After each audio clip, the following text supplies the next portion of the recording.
Boa noite, pessoal. Hoje nós vamos conversar e trocar algumas ideias em torno do tema vícios mentais. Que nós possamos nos envolver nesse tema, sentir a proposta de Joana, que é buscar para nós a autotransformação, o autoconhecimento, que tanto preenche a nossa vida de luz, de harmonia, de plenitude, não é? Então hoje, dentro desse tema, gostaria de lembrar alguns filmes que certamente alguns de nós aqui já assistiu. Alguém aqui já assistiu o filme O Impossível? Que retratou o tsunami acontecido no ano de 2004 na costa da Tailândia. Assistiram? Onde uma família foi dispersa em meio à violência das águas e eles se separaram uns dos outros, não é isso? E depois que a tragédia aconteceu e os feridos se jogaram para lá e para cá, as crianças se perderam do pai, porque o pai havia deixado eles no acampamento, mas eles terminaram indo embora com um grupo que estava sem pais. E no caminho, a caminhonete para eles irem no banheiro, e quando os dois descem, vão conversando, o pai que estava procurando eles aflito, escuta a vozinha deles, e corre e começa se aproximando deles e os encontra. Né? Interrompa um pouquinho. E depois, os menores, conversando com os pais, entram no hospital e terminam encontrando o filho mais velho, né? Resumindo, toda a família se encontra depois daquela catástrofe. E em todo momento, o desenrolar do filme, eu não sei se vocês se recordam, né, a luta pela sobrevivência, não é? E a felicidade do impossível vir a ser possível. No outro filme que nós trouxemos assim na memória, é a história daquele pai que em meio à Segunda Guerra Mundial busca transformar aquele cenário dramático para o seu filho pequenininho não perceber que eles estavam vivenciando aquele drama. A vida é bela. Lembram disso? E em todo o tempo ele tentava, apesar da coisa dramática, transformar aquela tragédia numa alegoria, para que aquele filho tão querido não percebesse, não vivesse o sofrimento que todos estavam vivendo, não é?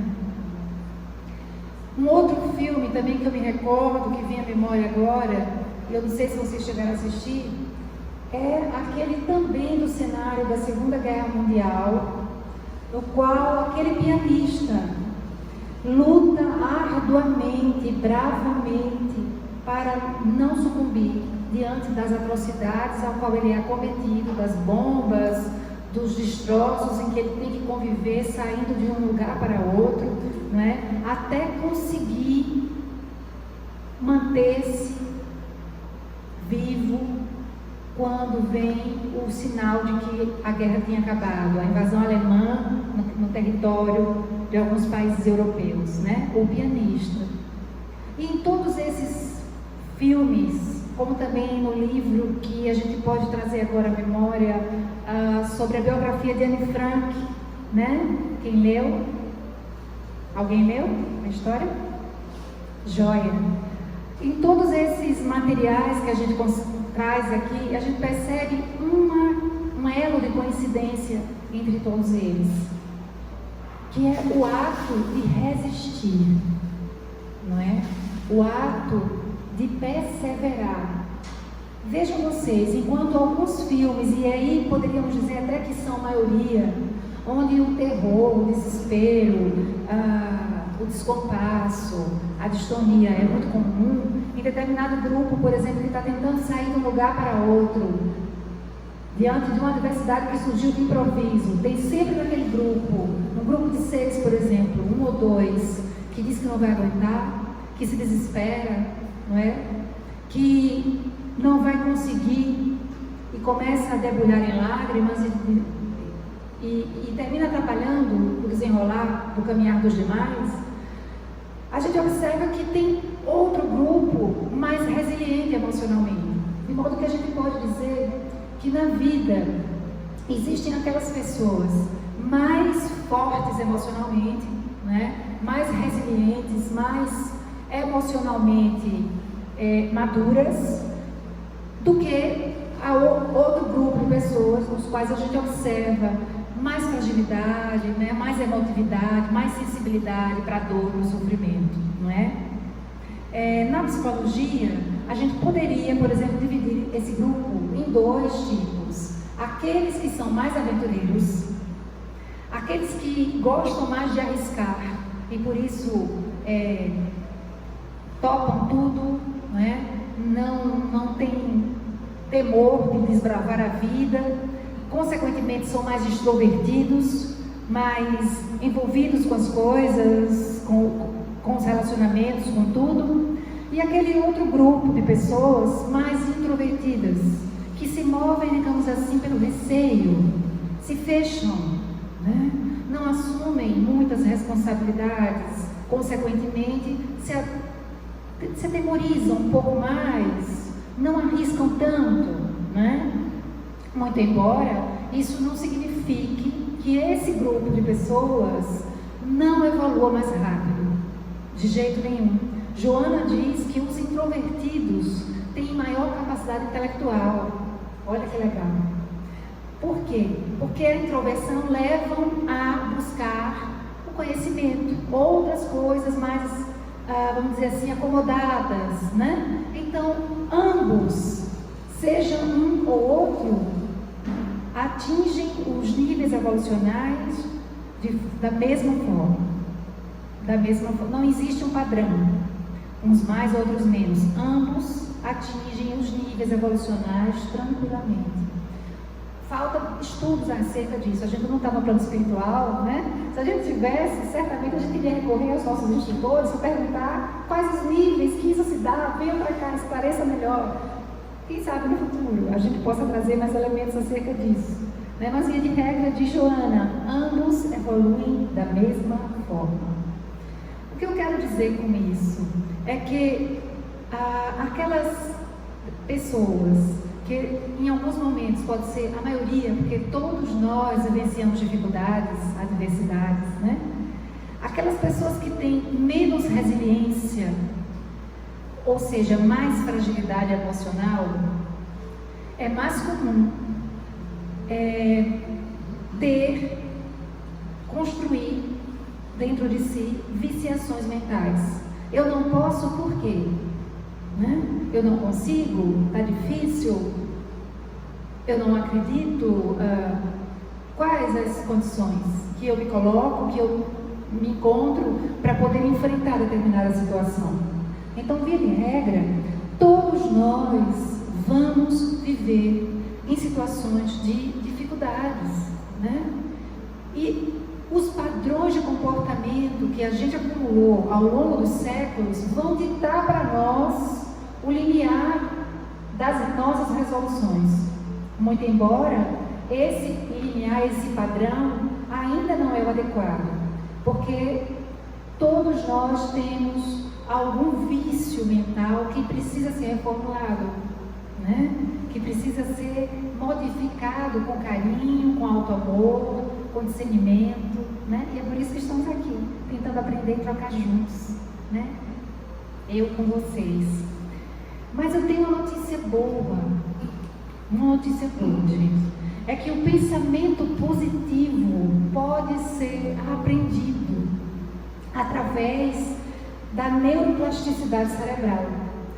Esses estudos da neurociência que hoje estudam e concluem que nós podemos criar novas conexões cerebrais.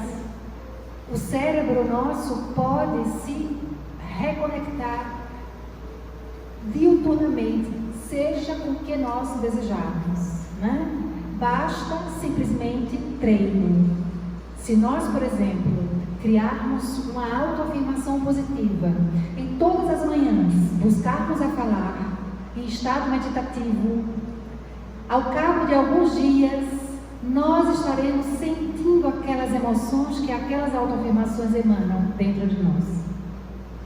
É conexão cerebral, é mudança mental de crença e, consequentemente, de comportamento, porque isso vai afetar as nossas escolhas e os nossos comportamentos. Então, não é maravilhoso? A psicologia positiva está aí, nos dando um banho, né, de possibilidades, e a gente precisa aproveitar também com a neurociência, né? Então, o otimismo é uma ferramenta emocional que pode ajudar no alcance de sonhos impossíveis. E a gente precisa trazer esse otimismo para a nossa vida. Porque o pessimista é aquele que acredita que sempre que vai dar algo errado, né? É aquele que acredita que o pior, ele tem o hábito de esperar pelo pior. O pior vai acontecer. E a gente precisa se observar para não permitir esse vício mental dentro da gente, né? A esperança, gente, nós temos. Eu tenho uma notícia boa aqui. Nós temos direito a ter esperança. Nós precisamos de esperança, né? Temos direito a ter esperança. A esperança é outro sentimento que possibilita ao indivíduo acreditar que as suas aspirações podem se realizar. Ninguém vive, minha gente, sem esperança. Vive? Não. É o alimento dos anjos. A gente precisa se alimentar disso também, né? E aí eu trouxe a frase de André Luiz só para a gente lembrar que também é quântico, é uma questão quântica. Lá no livro Sinal Verde, André Luiz nos pontua: no que você pensa, você crê, e no que você crê, será. Veja como a questão do pensamento e da vontade, lá em Ernesto Bozano, no livro Pensamento e Vontade, ele aborda muito bem essa questão. As duas coisas estão umbilicalmente ligadas. No que eu penso, eu creio, eu evolo uma força para isso. E no que eu busco, eu atraio essa realidade para mim. E isso é tão legal, porque existe o aspecto positivo disso, não é? Observemos que os personagens dos filmes que nós falamos agora há pouco, todos eles buscaram, apesar de todas as adversidades mais atrozes que enfrentaram, eles não desistiram de viver. Eles não desistiram de tentar, de buscar, de persistir, né? E isso é que é o bonito. Quando a gente tem uma situação adversa, não cair na viciação mental, não é? Então esse é o objetivo. Vamos em frente. E o que seriam essas viciações mentais, segundo Joana? Joana diz que são hábitos longamente mantidos, sustentados por longo prazo. São acomodações psicológicas, acontecimentos e atitudes justificadas por mecanismos de evasão do ego. O ego está sempre buscando, né, se autodefender, que respondem por todos esses automatismos da mente. Tem uma situação difícil de estresse, o indivíduo responde daquela forma. Eu vou precisar só da bateria. Você pode pegar, tá aí, por favor, para colocar no computador, está acabando a bateria. O que leva a uma necessidade, segundo Joana, urgente da gente reprogramar a nossa mente, da gente não permitir que determinados pensamentos comandem a nossa vida. Nós somos, meus irmãos queridos, muito mais do que esses pensamentos que, vez ou outra, podem penetrar tranquilamente a nossa mente, as nossas emoções, muitas vezes de forma automática, como diz Joana, porque está ali já se alimentado, não é? Em reencarnações transatas, os aprendizados que tivemos. E aí nós precisamos, aqui, obrigada, nós precisamos só reconhecer isso, porque quando a gente reconhece, opa, eu funciono dessa forma, vamos lá. Joana diz, percebeu? Muda o pensamento. Muda o pensamento. E a gente precisa ter coragem, né, amiga, para poder fazer essa transmutação e não ficar querendo sofrer. Porque masoquismo também é uma viciação mental. A gente precisa se cuidar, né? E aí, graças a Deus, a nossa irmã veneranda nos esclarece a esse respeito. E ela diz assim, ó, quanto mais se amplia o campo mental, mais fáceis se tornam as novas aquisições psíquicas, favorecendo a liberação das cargas negativas. Então, quanto mais eu amplio o meu horizonte de pensamento, como é isso? A gente precisa estimular, né, Aldinha? Estimular o nosso pensar através de novas vivências, seja viajando, seja conhecendo um lugar novo, né? Seja lendo um livro, assistindo um filme elevado, rezando, pedindo aos céus que amplie os nossos horizontes, como a gente costuma fazer nas nossas preces, né? Que o Senhor nos ajude a ampliar os nossos horizontes de entendimento, de pacificação e tantas outras formas, né?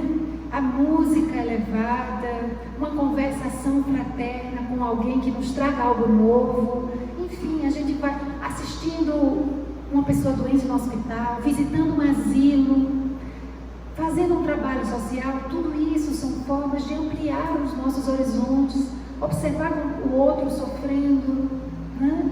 Enxergar outras pessoas em dores muito maiores, fazer essas avaliações, essas experiências, para ampliar a nossa capacidade de entendimento da vida, né?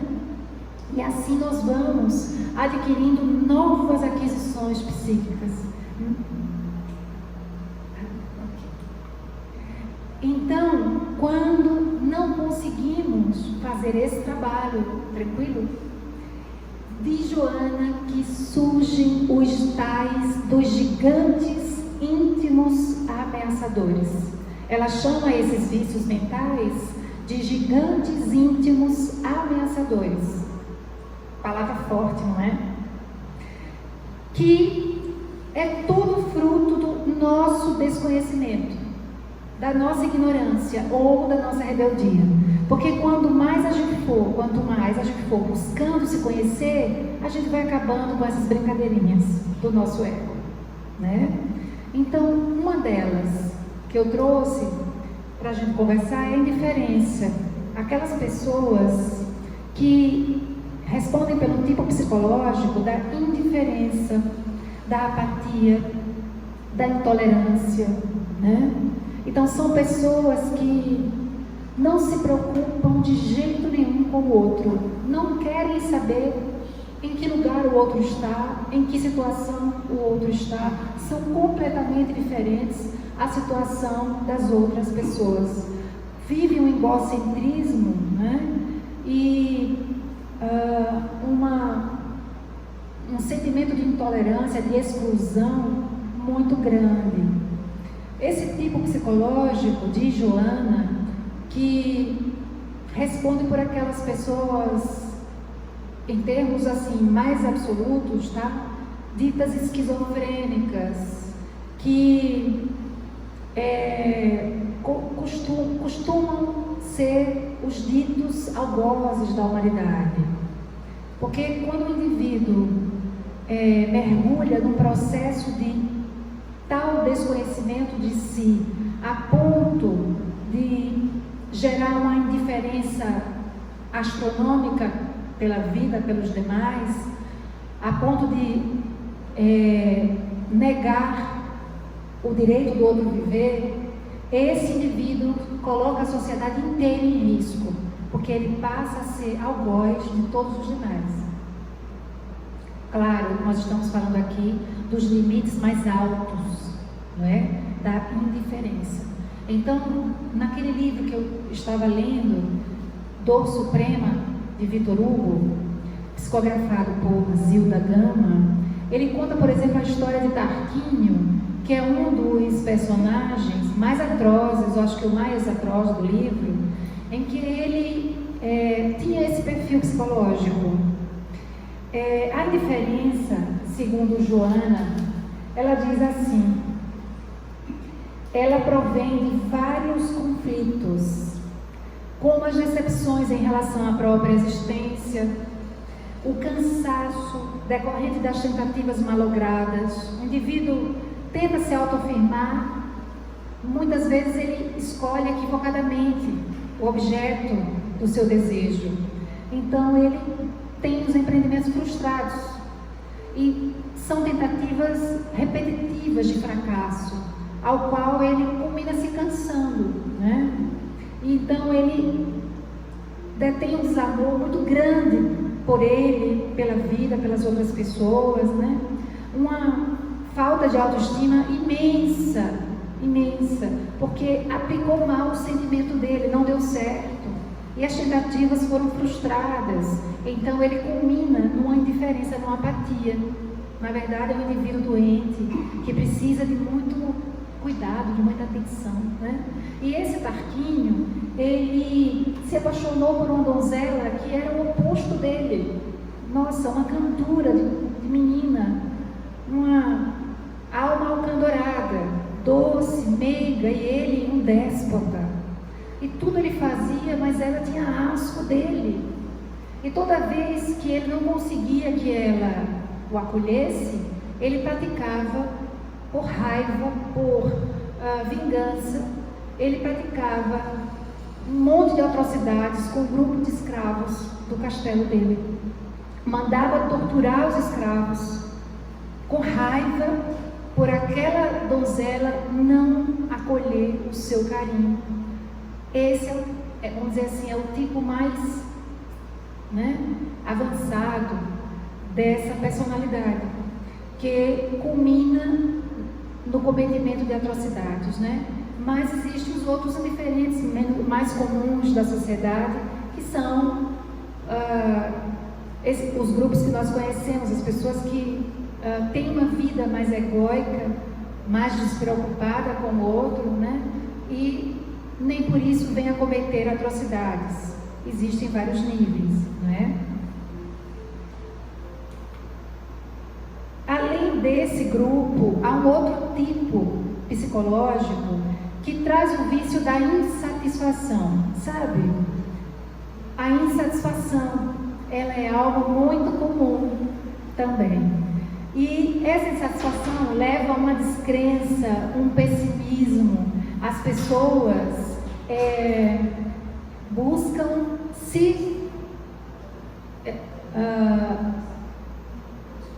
buscam encontrar algo que dê sentido, mas não encontram. Cotidianamente, essas pessoas vivem insatisfeitas sem saber porquê, né? Alguns dias atrás, nós atendemos umas 3 pessoas. Na mesma semana, as 3 pessoas nos falaram que haviam perdido o sentido da vida. E nós começamos a perguntar: mas como que é isso? Não, perdi o norte, não tenho nada, não penso em nada da vida. São pessoas insatisfeitas. E eu achei interessante que uma dessas pessoas tinha 37 anos de idade.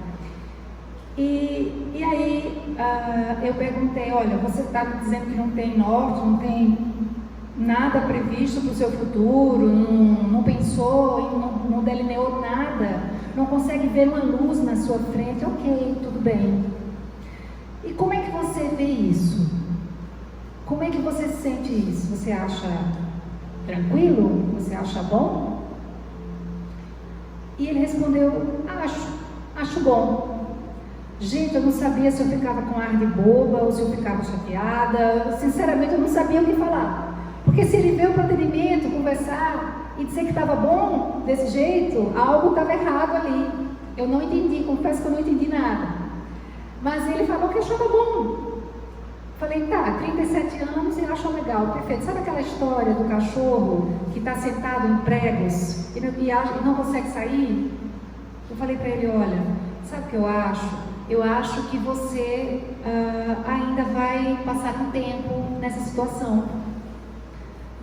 Porque enquanto você acha legal não ter preocupação com o futuro, é porque essa situação ainda te conforta de alguma forma. Você ainda não saturou essa sensação de tédio.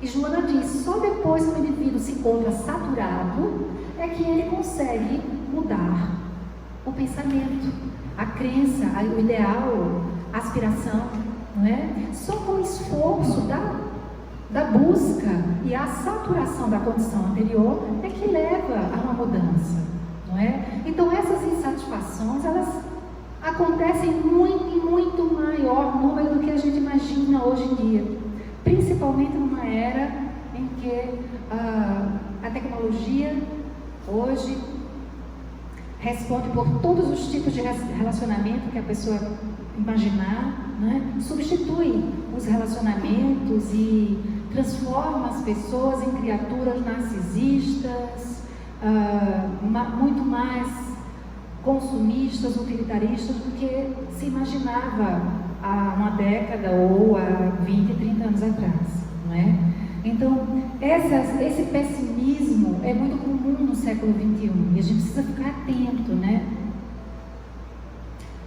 A autodepreciação, outro vício mental, o indivíduo que não se valoriza. Algo acontece, algo não deu certo, ele costuma se culpar. E aí entra numa autopiedade, entra numa autopunição, né? Desacreditando do seu próprio valor. Ele nem sabe que tem valor. E é um vício que a gente precisa também ficar atento para não resvalar por esses pensamentos, né? Porque no fundo, todos nós temos dons, temos talentos, temos valores. Precisamos encontrá-los dentro de nós, né? Um outro tipo de viciação, de gigante íntimo, é a vitimização. O indivíduo pessimista que culmina se sentindo injustiçado no mundo da vida, perante as outras pessoas, né? Que escamoteia um mecanismo aí de inveja em referência às outras. Porque, por exemplo, o vizinho trocou de carro, comprou um carro novo. Esse indivíduo vai logo fazer um comentário. Mas não é possível, só pode ter sido da corrupção. Na verdade, o indivíduo está projetando a sombra dele, a preguiça física e mental dele, né? A preguiça é dele, o pessimismo, a desarmonia é dele. O outro conquistou com suor, da mesma forma que ele pode. É só sair da autocompaixão, diz Joana, né? Então, precisamos ter cuidado com esses tipos, com essas viciações que, vez ou outra, nós podemos pôr na advertência ou de vigilância nossa também,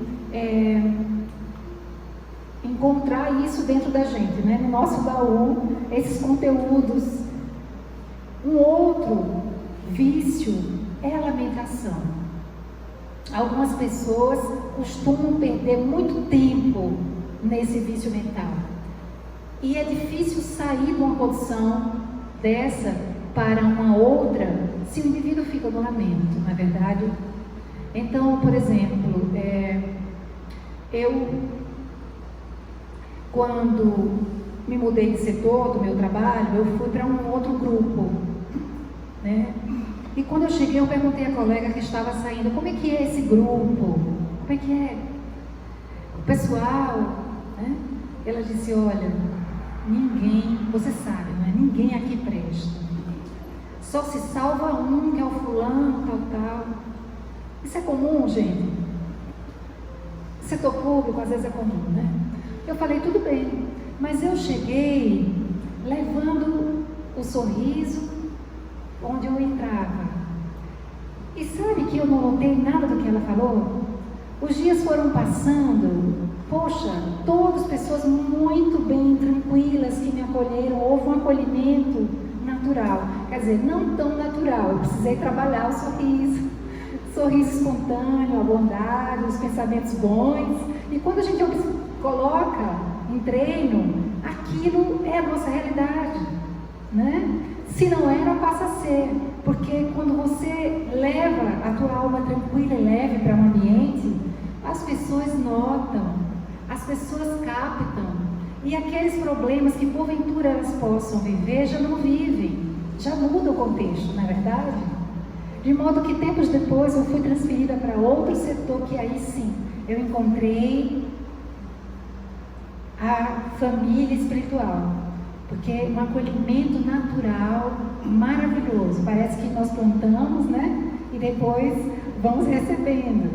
Então o lamento, ele impede a pessoa de crescer, fixa o indivíduo num determinado estágio de decrepitude que não ajuda. Aliás, nenhuma viciação dessa ajuda, não é?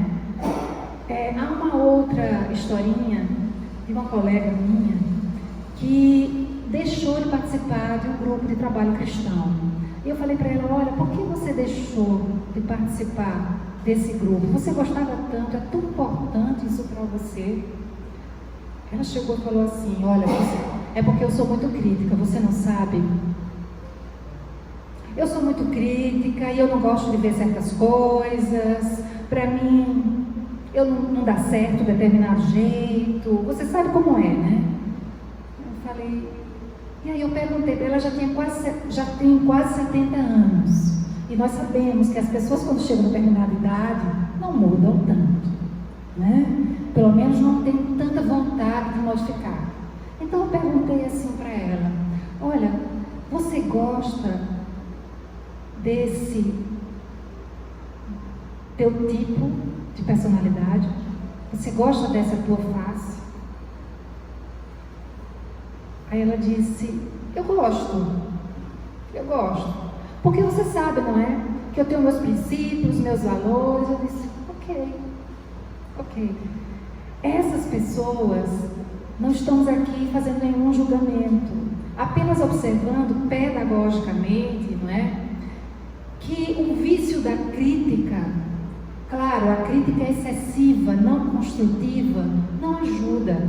Pelo contrário, afasta e impede as pessoas de terem vínculos, dificultam a construção de relacionamentos, né? E nós precisamos lembrar do nosso evangelho maravilhoso do Mestre, quando dizia, né, não julgueis, a proposta amorosa dele, para não serem julgados, né? Claro que temos sim, em alguns momentos da nossa vida, que fazer algumas considerações, porque afinal de contas precisamos aprender com os exemplos dos outros, na verdade, e os exemplos dos outros podem nos ajudar.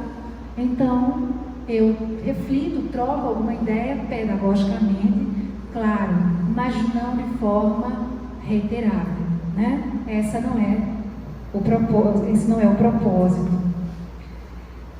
Um outro tipo psicológico que traz uma viciação não agradável é a irritação, né? A raiva, o ressentimento. Gente, a raiva, a gente sabe, a gente já falou aqui que é uma emoção primária, é uma emoção natural, todos nós temos, e nós, conforme Joana, não precisamos ter, vamos dizer assim, vergonha de dizer que sentimos raiva. É humano sentir raiva. Em algum momento da vida, vamos sentir raiva. O que não se pode é esconder que está sentindo raiva. Pelo contrário, não que a gente vá dizer para todo mundo: eu estou com raiva, né? Mas a gente precisa reconhecer esse sentimento quando ele aparece. É saudável isso, né? Agora, o que não podemos também é viver muito tempo nesse sentimento, nessa emoção, né? Algumas horas, vai lá, né? Um dia, mas se o indivíduo cultiva de forma quanto mais esse sentimento, vai atrair adoecimento, né? Então, frustração, melancolia, desinteresse pela vida são viciações que atrapalham. eclodir da esperança, da alegria, da renúncia, né? Então nós precisamos cuidar dessas emoções. Isso aconteceu há uns 4 ou 5 anos atrás. Eu tenho um sobrinho, ele tinha uns 9 anos, e ele aprendeu, filho de pais espíritas, que no Evangelho no Lar, como o pai dele é médico e justamente da área, ele aprendeu que quem tem ressentimento, quem tem raiva, corre sério risco de ter câncer. Quem guarda mágoa, né? E aí ele vinha voltando da praia com a avó e descobriu que a avó estava em tratamento de quimioterapia. E ele, muito sabido, virou para ela e perguntou: vó, me diga logo, vá, de quem foi que você teve mágoa? E ela se saiu com uma ótima, né? Ainda bem que o carro está parando para eu descer, meu filho, que eu não vou precisar responder para você. Porque é verdade, o ressentimento, quando a gente não cura e não permite que ele seja curado, ele pode resvalar para o corpo físico, não é verdade? Nós já ouvimos aqui, a Joana fala, são as experiências, a gente tem vários congressos, né, da neurociência, demonstrando isso, inclusive entre casais. Foi feita uma pesquisa que entre casais, geralmente casais conflituosos, a presença do câncer acontece ou em um, ou em outro, ou nos dois, né? Quando esses conflitos não são trabalhados, não são curados, né? A amargura, né? Já um sentimento mais acalentado desse ressentimento, o tal do azedume que a gente comentava, né, na outra aula, são viciações tristes demais. O desespero decorrente da separação dos entes queridos, né? As pessoas que não têm o alimento da fé e da esperança dentro de si, muitas vezes não conseguem resolver um luto, passa-se anos a fio, né? Temores ocultos, medo de punições divinas, autoculpa, né? Porque esse ressentimento, gente, Joana fala uma coisa muito interessante. Ela diz que por trás das camadas do ressentimento existe como que uma autoculpa. O indivíduo, inconscientemente, ele acha bom ser ofendido, porque é como se ele merecesse por algo que ele tenha praticado. Isso é meio paradoxal, mas não é interessante? E aí há uma espécie de culpa e punição. Ele acha que merece passar por isso, inconscientemente, diz Joana. Então é difícil para ele se desfazer do ressentimento. Olha que interessante. Então a gente precisa estar buscando essas camadas, né, para se descobrir. Poxa, onde eu me encontro aqui? Né? Em que situação? Ou às vezes é uma doença que surge, né? O que é que essa doença está me falando? E por aí vai. Mas dentro dessa temática, a gente precisa também, nesse cuidado conosco, nessa amorosidade que a gente tem sempre que buscar, é lembrar de Kardec, quando ele fala da lei da correspondência vibratória, em que nós estamos também sujeitos a influências espirituais, a morbos psíquicos que nós podemos acumular por inadvertência, né? Ou atrair, ou cultivar, seja por obsessão, né? Por introjeção dos pensamentos, das emoções mal cuidadas. E a gente sabe que tudo é energia, é vibração, né? E nós precisamos mais cautela ainda, para não entrar nessas sintonias, atraindo outras vibrações, outras esferas desarmoniosas para junto de nós, né? Então, diante de todas essas camadas que a gente de vez em quando sente ou vivencia para lá, para cá, né? Joana diz assim: avalie suas experiências, cultive a reflexão, para que você evite se cair no desespero, ou na amargura, ou na descrença, né? Então surgiu a dificuldade, a adversidade, a gente passou, está passando por ela, vamos avaliar. É a técnica da racionalização das ofensas, né? E usar a nossa razão a nosso favor. O que vocês acham? É tranquilo?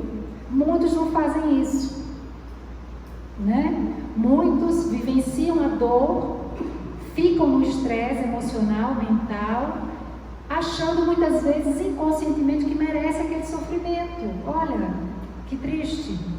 Então nós precisamos estar cuidando de nós o tempo inteiro, não é, Alda?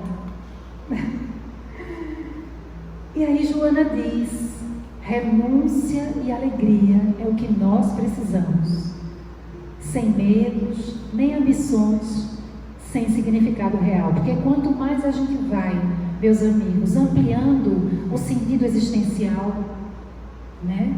Quanto mais a gente vai ampliando as nossas finalidades existenciais, nós vamos sentindo a necessidade de dar um passo mais para trás, né? De dar um passo, às vezes, não antecipar tanto, recolher-se, parar, né? Afinal, ninguém pode tudo, gente, não é? Ninguém pode ter tudo. Então, é o convite para o aprimoramento das nossas potencialidades, das nossas virtudes. Então, a vida está pedindo muitas vezes renúncia, alegria, se contentar com o que tem, deixar a vida lhe levar também, não querer controlar tudo. Isso é que atrapalha, né? O indivíduo psicológico saudável, concluindo Joana, diz que esse indivíduo saudável não vive de recordações. Olha que lindo, nem se atormenta com as aspirações. Ele aspira e aguarda. Aspira, sonha, viu? Porque é importante a gente sonhar. Então ele aspira e aguarda. Leve, responsável. O que é isso? Ele não foge das obrigações, é responsável, né? Ele não cai na cama de tristeza, muito embora tenha vontade de cair na cama de tristeza, mas ele continua leve, responsável, feliz, né? Esse é o indivíduo psicologicamente saudável. E com essa realização, com esse momento em que ele se dá a esse presente, né? O indivíduo conquista a admirável compreensão das suas limitações, das suas fraquezas, como das demais pessoas. Tanto que tem um determinado momento que o indivíduo chega e sente a necessidade de dar um passo para trás, de pedir desculpas, né? De pedir perdão, reconhecer os próprios erros. Claro, quem não erra, todos nós erramos. De reconhecer as suas limitações, não é? E aí ele começa a optar em distribuir o amor, a compreensão, a perseverança. Temos que ter esperança. E nesse amor que ele vai distribuindo, eu achei lindo essa frase dela. O adulto psicológico recebe amor. No que você doa, né? Você vai recebendo. E aí a criança acalmada, olha que lindo, cede lugar ao ser desenvolvido, equilibrado, portanto saudável. Porque essa criança acalmada é aquela sede de amor, de carência afetiva que todo indivíduo possui. Mas quando ele chega nesse patamar, né, tanto que ele se doa e compreende as suas limitações, ele também vai recolhendo aqui e ali, talvez não na medida do que ele gostaria, mas em alguma medida, né? E aí aquela criança interna vai se acalmando, o sentido vai se ampliando, ele vai fazendo a ressignificação das suas experiências e vai se sentindo tranquilo. Foi o necessário para o aprendizado. Ok, vamos em frente, tudo está em paz. E aí eu convido, nesse exercício de resiliência sempre, de transformações, de autoafirmações positivas, para que a gente possa sempre enxergar coisas positivas e boas na nossa vida. Fazemos, por exemplo, o exercício do café, pode ser o descafeinado, viu gente? E da água. E toda vez que a gente tomar o nosso copo de água, ou tomar a nossa xícara de café, nós poderemos, meus queridos, dizer assim: estou absorvendo íons positivos de alegria, de paz, que irão me conectar com o meu divino, com o Deus em mim, não é? Ou então nós poderemos dizer: estou absorvendo fluidos curativos que vão diluir toda essa tristeza e vão me encher de alegria e de paz, certo? E a gente pode fazer isso com que emoção você necessitar, não é verdade? Com café, com suco, com a água, com o que de bebida saudável for que a gente possa ingerir, porque café não faz mal não, viu gente? Faz bem até demais, para aqueles que não têm problema no estômago, né? E aí a gente vai exercitando essa positividade, né? De trocar os maus sentimentos. Muitas vezes é um indivíduo que acordou com uma melancolia que ele não sabe explicar, uma preguiça, um mal-estar, mas ele pode já no café, né, fazer a mudança dessas vibrações ao seu próprio benefício e de todos que estão em volta, porque afinal de contas, como Jesus nos propôs, dai de graça o que de graça recebestes, e não há ser vivo que não tenha na terra nada para oferecer. Todos nós temos algo de bom dentro de nós para ofertar, seja uma palavra carinhosa, amorosa, um estímulo que emule o outro querido coração a sair do padrão de angústia que ele se encontra, né? Uma palavra de esperança para alguém que está estudando para uma prova, né? Vamos confiar, você se esforçou, vai ser o melhor, vai acontecer o melhor, né? E sempre poderemos, seja em que situação nós estivermos, oferecer os dons que nós já conquistamos e que cabe a nós, em nome da fraternidade, multiplicar com todos os que estão à nossa volta, não é verdade? Aos pouquinhos, nós vamos transformando todas essas viciações que cada um de nós, aqui ou acolá, vez ou outra, também possui, nessas outras vibrações e nesses outros tons mentais, né? Que vão certamente atrair muitas e muitas outras vitórias espirituais para nós. Não é isso? Então, eu agradeço e já coloco agora para a gente trocar algumas palavras. Tá bom? Alguém quer fazer alguma pergunta? O que é que vocês acharam? Está difícil o tema? Tem algum questionamento? Discordam de mim? Vamos lá. É importante a gente trocar, né? É difícil conviver com essas emoções. Ninguém tem essas emoções aqui. Está todo mundo saudável.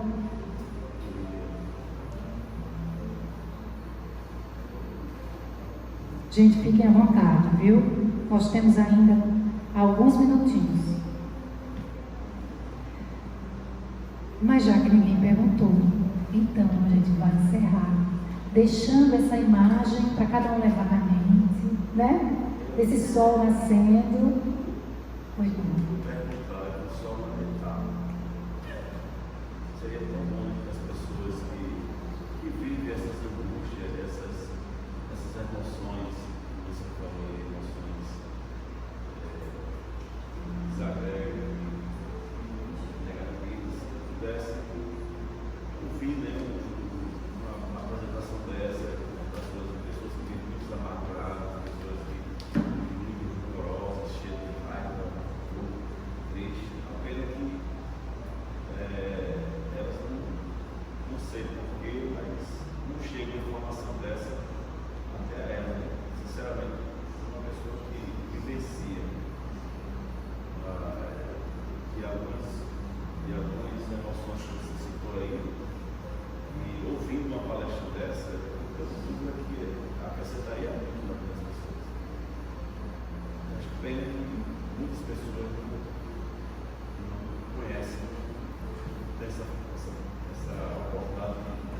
Pois é, mas os livros estão aí.